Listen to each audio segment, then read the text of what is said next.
Hello, guys, and welcome to Little House on the Prairie Season 3 review. I know it's been a while since I posted this, but had a mini cold, not COVID, everything's fine. Alright, before we get started, I want to clarify two things. Number one is, I said in my season 2 review that Little Girl Lost, the episode where Carrie falls down the well, took place in season 2. It actually takes place in season 3.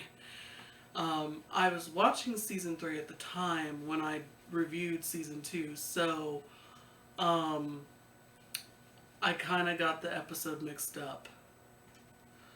So just want to clarify that. And also, here's another important thing. Whenever I do these reviews, I try to watch as many interviews from the Lost on the Prairie cast members that I can find on YouTube.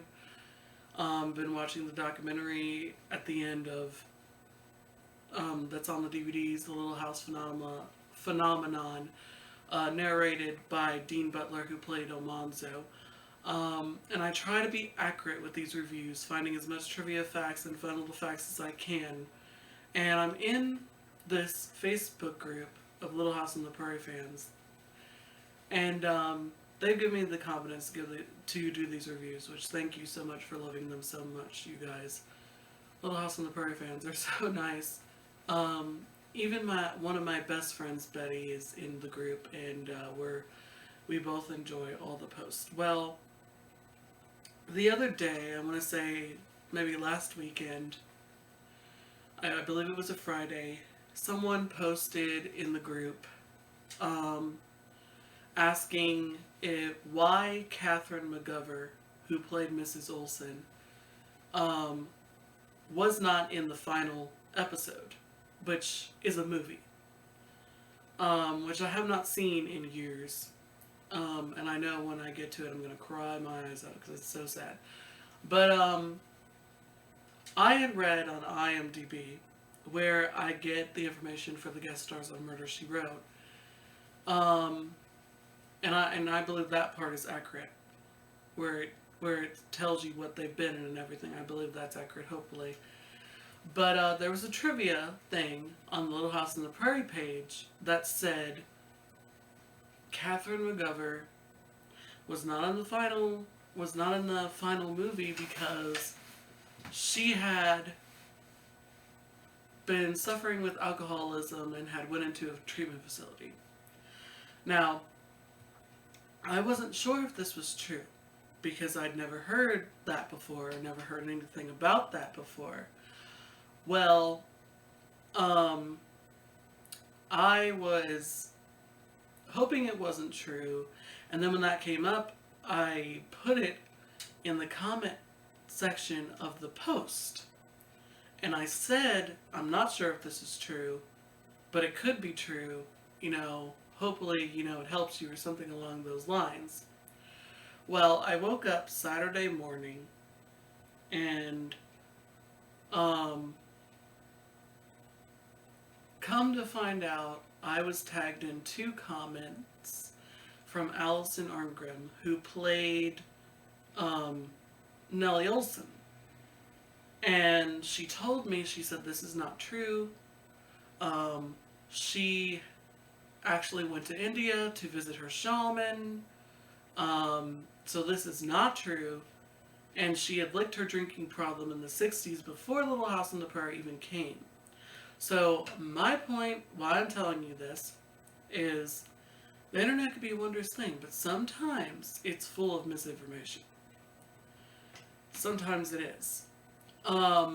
And I make sure that everything is accurate when I'm doing these reviews, and that all the things that I find are true, because I watch the interviews on YouTube and different things, and Melissa Gilbert and her husband have a podcast and they talk about Little House on the Prairie on it, so I'll definitely post a link in the video description so you guys can see that, because it's fascinating. And I'm almost done with her book, and it's amazing the things that she has survived. She's such a phenomenal woman. as is Allison. And Allison wasn't mean to me about it. Okay, she didn't go all full Millie Olsen on me about it. She just pointed it out that it wasn't true, and I told everyone in the group I was sorry, and no one made a big deal out of it. But it just goes to show there's lots of misinformation out there about things. And I thought that IMDb was one of those things where everything that was entered by someone who had been there, but apparently not. But anyway, just wanted to explain that. Alright, so let's get into season 3. I think season 3 is where the show really hit its thrive. It was like they really balance out the sadness, because there are really sad episodes and then there are really hilarious episodes, and they balance themselves out. And it's where the show, I think, started to really take off. Because, like I said, I had read multiple sources that this show was going to get canceled in its second season because not a lot of people were tuning in because it was kind of slow. You know, a lot of episodes were good in season 2, but a lot of episodes were not. Like, I talked about some of those. Go back and watch that if you don't remember which ones I talked about. But season 3, it was like it flowed a little bit quicker. You know, you had a somber, sad episode. Then you had a happy, funny, hilarious episode. I mean, you had a lot of those. But before I get into my favorite episodes, my least favorite, and what are the best ones to rewatch, and so on and so forth, season 3 brings about a major change that affects season 4. Victor French, who played the role of Mr. Edwards, decided to leave to pursue other projects. Apparently there was a Western show that he was going for on NBC, and he went for that and didn't come back until almost the end. This, unfortunately, marks the end of Bonnie Barrett, who played the role of Grace Edwards' last season, because the next time that we see this family, she's played by a totally different actress. And Bonnie Barrett is a character actress, and she's so good. She guest starred on The Golden Girls as Barbara Thorndike, the writer who looks down on Blanche and Rose because they're not as intelligent as she is. And you look up anything, she's been in it, and I'm sure she'll pop up in a couple episodes of Murder, She Wrote, which I'm going to be getting into a rhythm and trying to do that as much as I can. So we also don't see Carl anymore after this season, and we don't see Alicia anymore, played by Kyle Richards, who after this season would go on to be in the first cult classic Halloween in 1978. So it all worked out in the end for her. So just wanted to point that out.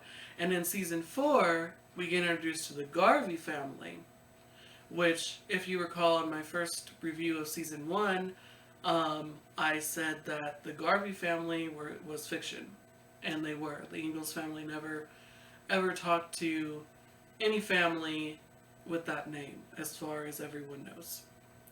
They were created specifically for the show because since Mr. Edwards was leaving, the Ingalls family needed a family they can count on, someone who lived down the road from them. So that's where the Garveys come from. And also in season 3 is where we see Matthew Linerickx, who plays young Charles, who will go on to be Albert in season 5. And again, to remind you, Albert was fiction. He was not real. Charles had a son, but he died 9 months later in Walnut Grove, which was portrayed in season 1 in The Lord is My Shepherd, parts 1 and 2.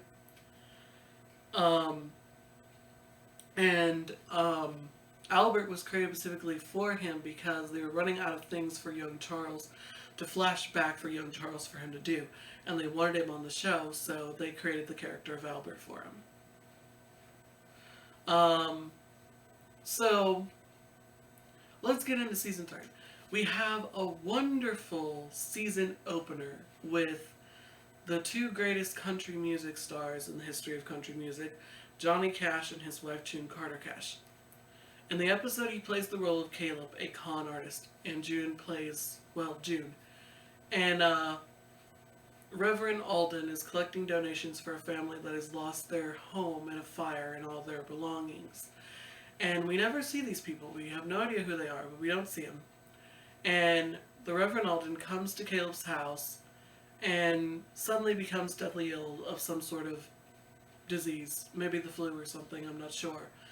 And he has to stay there because he's sick. And Caleb thinks of this as a golden opportunity to go to Walnut Grove, ask for donations for this family, and take what he can get. And wears the Reverend Alden's clothes. June Carter Cash did not pursue acting like Johnny Cash did, and she should have, because she was really good in this episode and deserved an Emmy in my opinion, as was he. I recently watched an interview with Melissa Sue Anderson on YouTube where she got to work closely with Johnny Cash. Mary helped him a lot with her stuff, with the donations and things. And she said that in between takes, he and June would sing songs, and they were just so awesome. So that is a great season opener. And I absolutely love it. Also, at the end of the episode, trivia on IMDb says that when Miss Foster sings, June Carter Cash is dubbing her voice, which Mrs. Foster never sings again on the show as far as I know, so it could be true, but it could not be true. Take it with a grain of salt. And then we have to talk about my 2 all-time favorite episodes so far of any season that I have watched in its entirety with no commercials. I'm on season 5 now. I will be doing my review of season 4 soon after this one. But we have to talk about Bunny and the Race, which come after the collection, which is the Johnny Cash and June Carter Cash episode. In this episode, for those of you who might not remember, we get introduced to Bunny in season 1 at Christmas in Plum Creek. This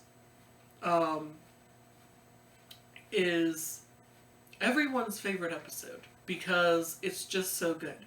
And I've been reading the Little House books, and I'm on the banks of Plum Creek. And it is so interesting because, for the simple fact is that Mr. Hanson, who in the show owns the town, is the one in the book that gives them, the house, the dugout, the house right here. And I've been reading along with Allison Nellie, who played Nellie. And I've been enjoying this because it's fantastic, because I forgot all of this. I read them so many years ago, and it's so fun to be able to read them along with her and her funny commentary. But Mr. Hanson just leaves. He just doesn't even say hardly any words. He trades, like, Charles trades his horses, Pet and Patty, for this dugout, and Mr. Hanson just leaves. And then Johnny Johnson just came up, and he doesn't speak any English either, but they put him in the show as well, so it's fascinating. But Bunny was also in the book, but Bunny literally goes away at the start of On the Banks of Plum Creek, so no Bunny. But in the show, she's, of course, a big horse, and a big, huge part of Laura's life. But anyway, to refresh your memory, Laura gives her horse, Bunny, to Nellie to trade for a stove for Caroline. And Bunny's not mentioned throughout season 2 whatsoever, and suddenly she shows up in her own episode named after her. This is also the last episode that Eric Sega guest stars as Jason. I guess him and Laura was supposed to be a couple, but it didn't happen, so he just leaves after this episode. And they kind of leave it open-ended because, well, I'll get to that in a minute. So, this is the famous episode where Nellie gets pushed down the wheelchair. It's one of my best friend's Betty's favorite episode. It's mine too, and the race is also my favorite. Basically, Laura's been feeding Bunny apples and still pretending that she's her horse. Nellie's been mistreating the horse, and she decides to hit the horse out of spite, basically because it's her horse and she can hit her if she wants to. Well, Bunny gets angry and decides to ride off and run Nellie into a tree. Now, I recently watched a pop culture video with Allison talking about this and how how they did this was they put a square thing of plexiglass in front of her, and she had to hit the plexiglass and then fall down. And even in the remastered version, which this is, you can't even tell, and it's so good because they didn't do special effects back then. And also, according to her interview and in her book that I read, Confessions of a Prairie Bitch, awesome book. I'd recommend you read that. It's so good. Basically, she had broken her arm either ice skating or rollerblading, one of the two. And they had to take her 1800s clothing and cover up her cast. And then after Nellie falls and becomes paralyzed, they then put an 1800s cast. So they put the 1800s cast over top of the 1970s cast because pretty much anything that was on that show was authentically made to match the time period, because Michael Landon wanted when people tuned in to feel like they were back in that time period, and so did the prop people, and they got Emmys for that. And I learned that from the documentary The Little House Phenomenon.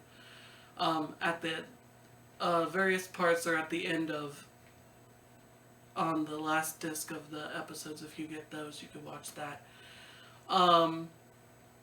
So they made everything authentic and made it into a timeless, and every time you tune into an episode, you feel like you are back in that time period, and it's a great escape from the world we're living in right now.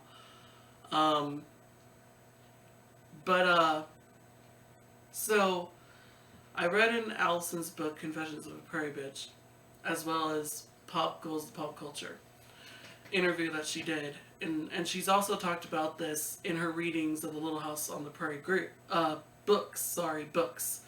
And she talked about this episode because apparently Nellie appears in this book, which I can't wait to read when that happens.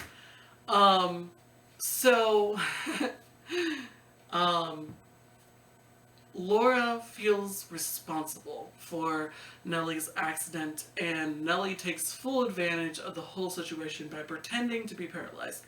And Laura ends up hiding Bunny at her house because Mrs. Olson wants the horse to be shot, even though it's Nellie's fault that this happened. Of course, they're not blaming Nellie, they're blaming Laura and Laura's horse. Laura ends up doing Nellie's homework for her, ends up going completely out of her way to help Nellie. Well, there was a scene that I'd never seen in syndication before, where Mrs. Olson goes to the Ingalls farm for something. I don't know, I can't remember what. And she discovers Laura and Bunny in the stable, and she goes, "So you've kept this animal from me this whole entire time." And Laura goes, "It wasn't Bunny's fault." She gets on top of Bunny and she rides her out without a saddle. And Mrs. Olson's like, "Laura, you come back here." And I don't remember, that scene. Because every time they show it on Hallmark, either Hallmark Drama, now, because they don't show it on the regular Hallmark channel. They used to, but they don't now for some reason. But whenever they would take a commercial break and they would skip that scene, and then the next scene would be Nellie going down the hill in the wheelchair. I mean, they wouldn't even show where Laura discovers her. So it took me years before I watched the episode in its entirety on Cozy TV, which actually shows it the way it was broadcasted, showing the opening and waiting until the screen goes black before they go to a commercial, but they don't do that on Hallmark Channel, which is why I bought the complete series on DVD. Anyway, sorry. So, Laura then rides Bunny into town, ties her to the post in front of Olsen's Mercantile, well, on the house side of it, and that's when she discovers Nellie dancing with her doll. And Willie knows that she can walk and everything, he's in on it, and all that. And, so Laura knows in her mind, the adults are not going to believe me. They're going to think I'm making it up, so I might as well, do something to prove that she can walk. So she goes in, pretends as if she's not seen anything, and she takes Nellie to the top of the hill. Mrs. Olsen comes back in her wagon, and the line finally made sense to me where she goes, "Laura, what have you done with that filthy animal?" She's referring to Bunny, but I thought she literally was referring to Nellie.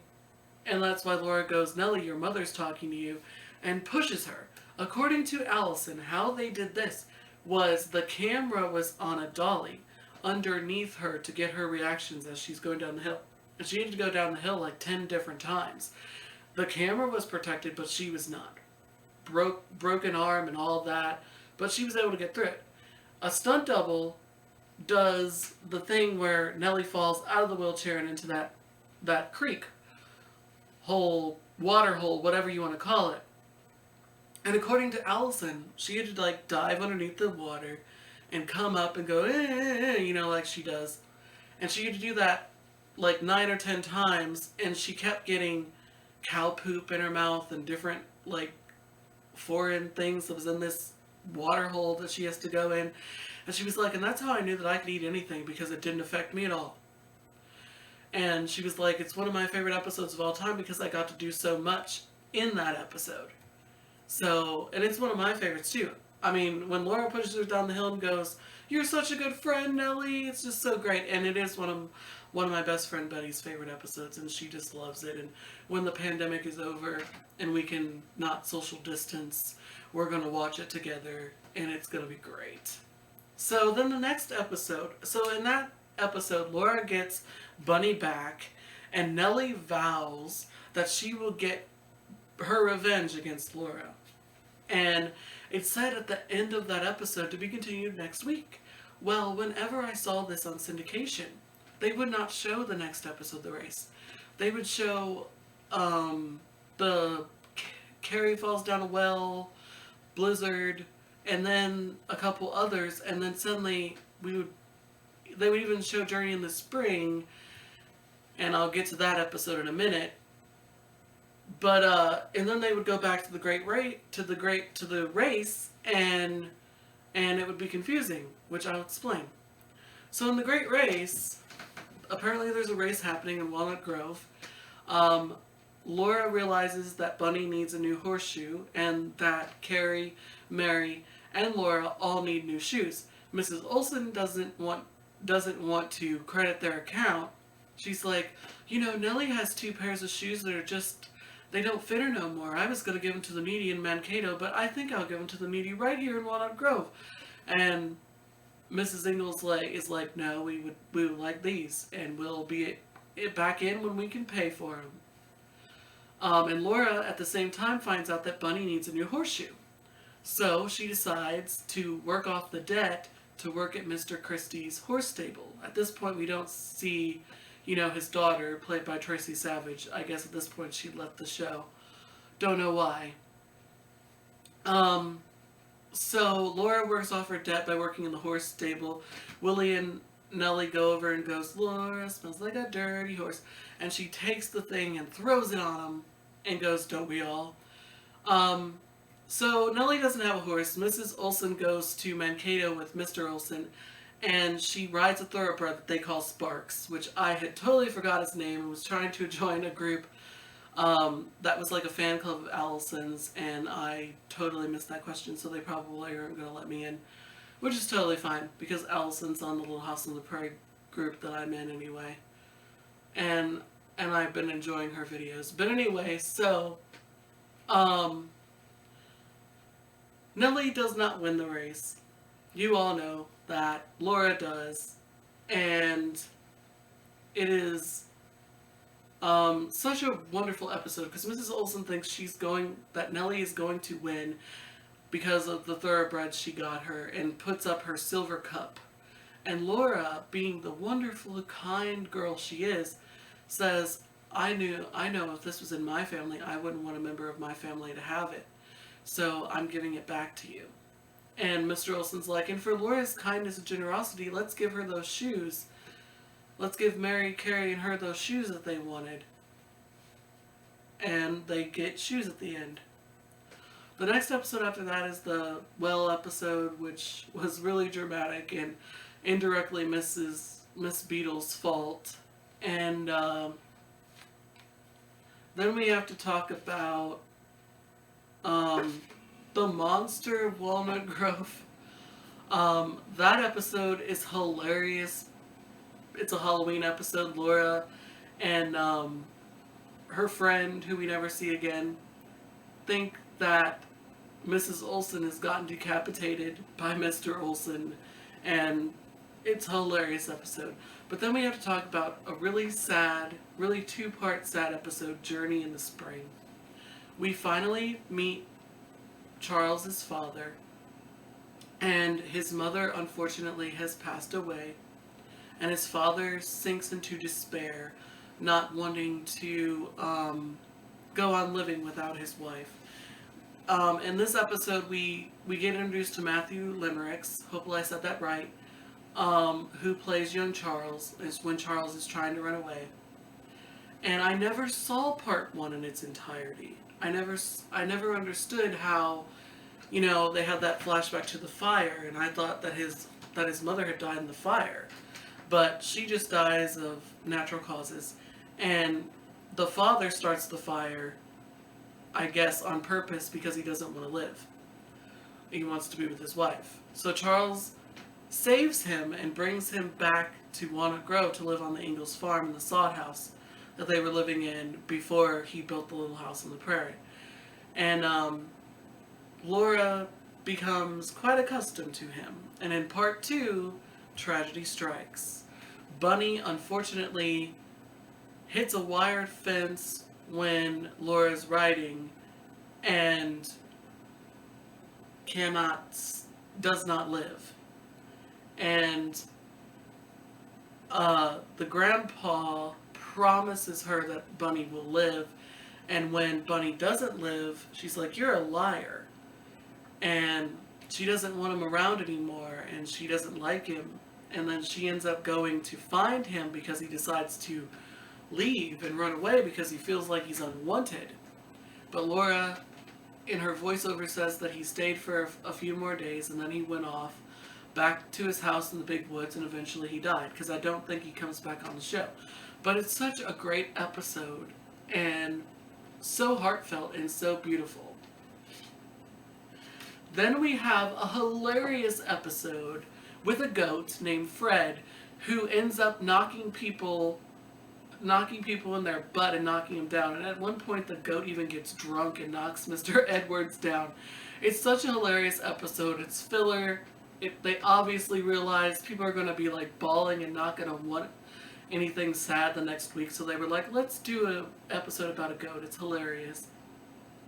And then we have kind of the only episode where I got angry at Reverend Alden, because we have the bully boys, these group of boys that come into that come into town, and it's just mean. They like accost Caroline and they break her eggs so she can't sell them. They run up their bills at the mercantile. They lie about various things that's happening, and Reverend Alden's like, turn the other cheek. Who cares what they did? Violence is not the answer. And he's like, clearly something's wrong with them and maybe we should help them. And I just didn't agree with that. And I just thought, of course, Charles's way of going up there and beating them up is not the greatest thing either, but still. But it was a good episode. I liked that one. One episode I didn't like was the Hunters, That episode, Laura insists upon going hunting with Paul, and she accidentally shoots him. There's literally no suspense there that he's gonna die, because if you've seen as many episodes as I have, you know he's not gonna die. And it's just so dramatic, and it's not an episode I like to watch, because I don't like seeing Paul in pain, okay? Um, then one of my favorite episodes, just because of the continuity and the plot holes and everything, is Blizzard. This is a Christmas episode. And this ain't no happy Christmas at Plum Creek either. Oh no.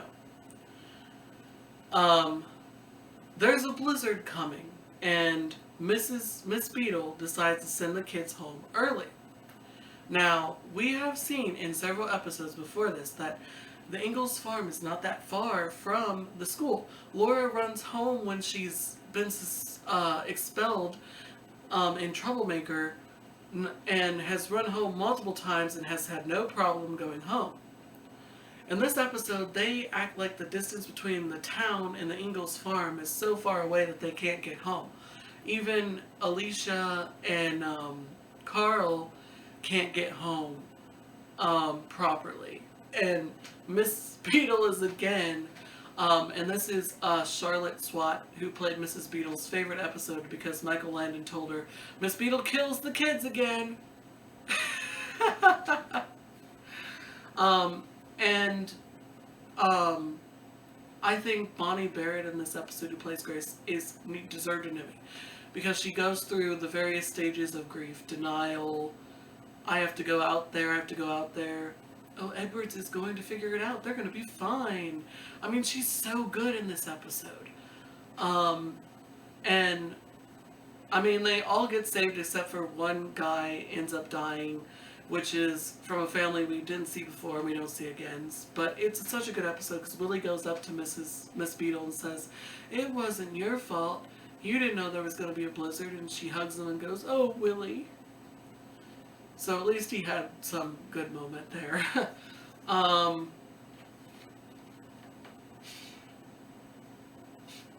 Then we have I'll Ride the Wind, where John Jr. gets a scholarship because he likes to write, but Mr. Edwards thinks he should stay in Walnut Grove and build a house for him and Mary because he wants to marry Mary. But Mary has to point out to Mr. Edwards that John Jr. doesn't want to stay, and to let him go off and do his scholarship thing, because not lots of people got that opportunity back then. Then we have an episode that resonates today called Quarantine. Okay, sorry, I'm back. The video only lets me take 16-minute videos, so it cut me off. Sorry about that. Anyway, as I was saying, Mr. Edwards goes to a neighboring town and brings back the fever. I think it's the fever. And he accidentally gives it to Alicia. And the whole town goes into quarantine, kind of like how we did when we had to stay home to stop the spread of COVID. The town does it willingly and doesn't want to get the disease. And Laura is told not to go near this cabin in the woods that Alicia and Mr. Edwards is in, but she goes to bring Alicia some blueberries or blackberries, and hears Alicia crying. She goes in to help her, and Mr. Edwards tells her to get away. That night, Laura sees spots on her and thinks that she has it. So she sneaks out of bed, leaves a note, thinks that she has the fever, and stays and takes care of Mr. Edwards and Alicia. But it turns out she just had poison ivy. But I can't believe that it's an episode that resonates today. Then we get to back-to-back character introduction episodes that we had a lot of in season 1.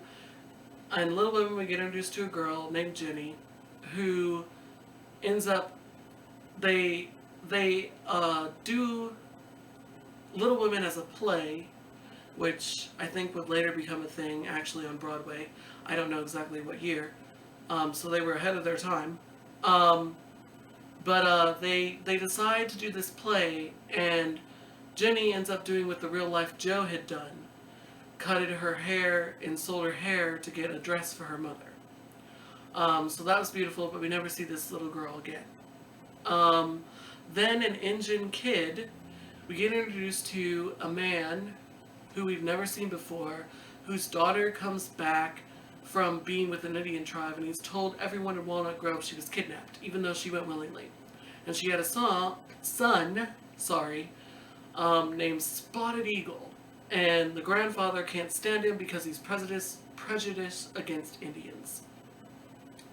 We never see this kid again, but the grandfather ends up loving him when he faces his bullies head on. Then in To Live in Fear, parts 1 and 2, Mary, it foreshadows her the real life Mary and her blindness in season 4. She gets kicked by a horse and has to have some sort of operation on her stomach. Paul ends up working for an explosive company that is either exploding caves to either make, land for houses or a road or something. I'm not sure. But Charles is willing to do whatever it takes to get the money, not caring about the risk to himself or anyone around him. It's a really great 2-part episode, and Melissa Sue Anderson is awesome in it.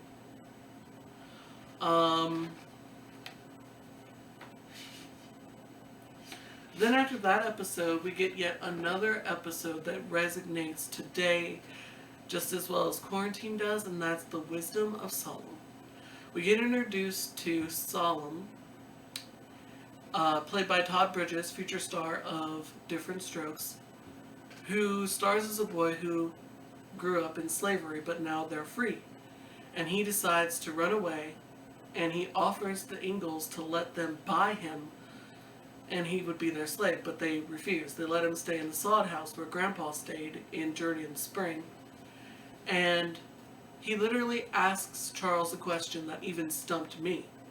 He says, would you like to be a white man and live to the age of 90, or be a black man and live to the age of 150? And Charles literally says, I don't know. And I have the same answer, I don't know. And this resonates, with the Breonna Taylor stuff going on, and George Floyd, and Black Lives Matter. It basically explores how hard it was for black people back then and how hard it still is sometimes for them. And I support all lives, including theirs. And we never see Solomon again. And I was hoping we'd see him again, to find out what happened to him. But unfortunately we don't. Then we have a really great episode, The Music Box, where Laura steals Nellie's music box. And it's just so hilarious because she has these elaborate fantasies where the Olsens are executing her for stealing this music box.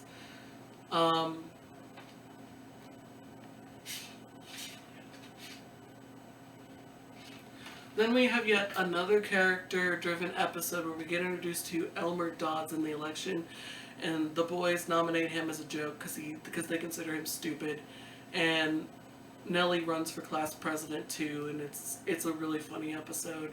And then we get our season finale, Gold Country. Laura befriends an old man who tells her of some gold somewhere, and she accidentally tells people, and the gold rush thing seems to happen again. Even Charles acts weird in this episode. This is the last appearance of Grace, Alicia, and Carl. And there's not a proper exit from that. They're just gone in season 4, with no explanation as to where they've gone or why. Overall, season 3 of Little House on the Prairie is fantastic. There are funny episodes, there are really sad episodes, but it has a rhyme and a reason and a flow to it better than season 2. There aren't any episodes that I didn't thoroughly not enjoy. I enjoyed all of them, and whenever I watch it, I feel like I'm transported back in time. I love it. Alright guys, that was my review of season 3. I absolutely love season 3, and my review of season 4 will be out soon. I have to take a while to edit this. So please continue to wear your mask, wash your hands, please stay safe out there. And today's the last day of August, and fall will be upon us, and I can't wait for that. So I hope everyone has a wonderful day, and I hope you enjoyed this review. And the other one will be coming at you, as well as more Murder, She Wrote podcast. If any of you Little House on the Prairie fans like Murder, She Wrote, you should check that out on my channel as well. Thanks for watching and have a great day or night depending on whenever you watch this. And like my shirt says, remember, home is the nicest word there is. Thanks for watching.